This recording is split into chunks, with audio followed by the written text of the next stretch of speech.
So that's putting you at a disadvantage. Um, I've done this.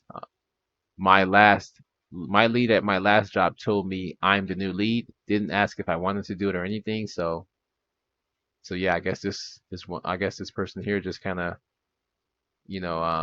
had their lead just leave them and just give them the position. Maybe because like I said, the stress was just too much. They're just like here, and they ended up quitting. But then he said a couple of people she hired I had to deal with were not very good at their jobs. One junior who couldn't remember anything she had learned, and so this is just more about people management. Um, you know, and like I said, it can be a hassle dealing with people and having to manage people. It's not for everyone, right? It takes a certain kind of person to be able to manage the stress, be able to manage different types of people, and kind of being adamant about certain decisions. Um, yeah. So, former tech lead, my skills absolutely deteriorated. My fault for not keeping up. Becoming a true IC again was great for staying sharp and the overall stress levels. I'll also be a bit more cautious about taking leadership roles based on the overall health of the team slash organization. So yeah, that's one thing to consider whenever you whenever you want to think about this too, is what is the overall health of the team slash organization, right? Is it a healthy workplace? Oftentimes, we talk about politics, we talk about nuances. These things aren't often brought up. And, I have a lot of personal stories I'm going to start getting into maybe on this channel um, that will kind of dive into, you know, some of these things. But it's very much a part of this job. I want to say it's way more a part of this job than it should be. Just kind of dealing with the nature of the politics and the nuances. Um, but yeah, so let's kind of keep going here. I'm a measly staff, but here are a few ideas that worked for me. Leave a little bit of your week for prototyping for high risk, high reward kinds of options. Deploy yourself to initiate projects where you're sure about impact but conviction cost is too high. Example, that small refactor to a common library that everyone will use.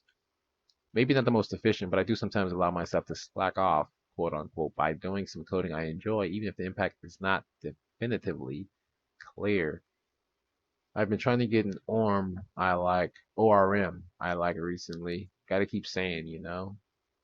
And yes, you have to deploy yourself very strategically, but it can be very helpful and also scratches that coding itch and helps build up good coding culture through explicit examples. So, yeah, I mean, like I said, to each its own. It works for some, not for others. But it's like I said, the stress dealing with the one thing that's mentioned multiple times here that I'll note is the stress levels, right? People constantly mention the stress levels. So just that alone, it makes me not want to consider taking a tech lead position. Like I said, especially if it comes, I mean, especially if it doesn't, it's just it can be too much stress wise. Um,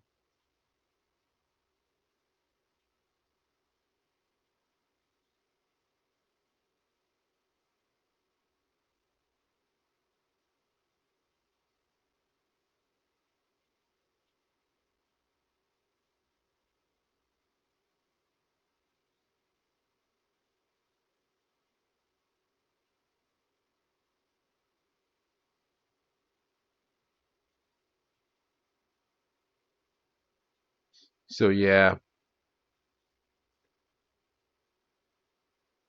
I did. This person said I did. Tech lead is a thankless job. Didn't pay much more. Also, we'll end it here. Yearly reviews always average for years. It's not really in my control to have newly hired juniors deliver a delusional moonshot-filled roadmap. As senior, my contributions were always undeniable, and I got stellar reviews and bigger pay bumps. Felt like a dead-end job too, since there wasn't any promotion path unless to management. Double the work, you have to know all technical details and all management too. Triple the stress, hands-on skills stagnate. One big plus though, impossible to lay off. The house of cards will crumble and much easier for your opinions to be listened to, okay? Definitely understand that. I forget how much fun typing code was. I wrote code as a lead also, but it's not the same. You have 2 hours between meetings. Yeah, it's very. Um, my user DB access expired. I forgot the syntax. Spent 1.5 getting local. So yeah, this is very much. I want to stop here and just kind of full hone in.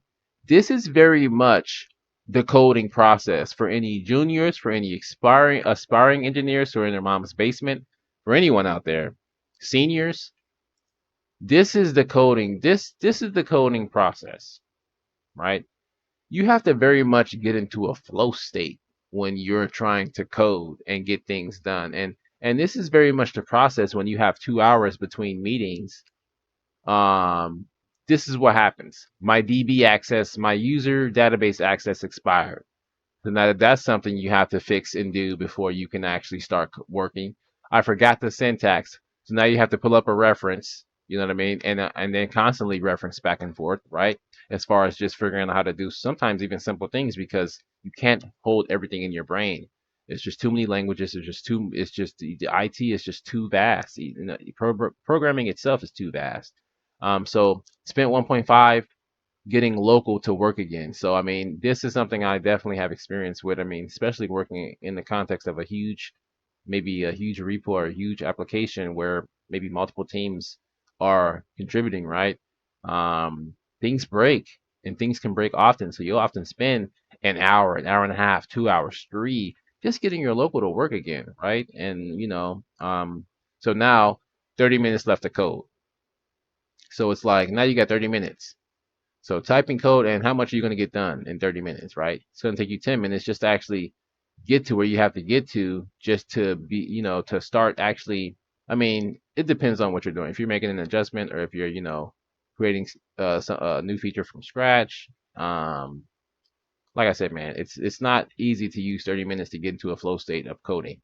You need at least an hour and a half session minimum to be able to get in any kind of flow state and actually be productive. I want to say when coding. Um, and pairing is a whole other ballgame.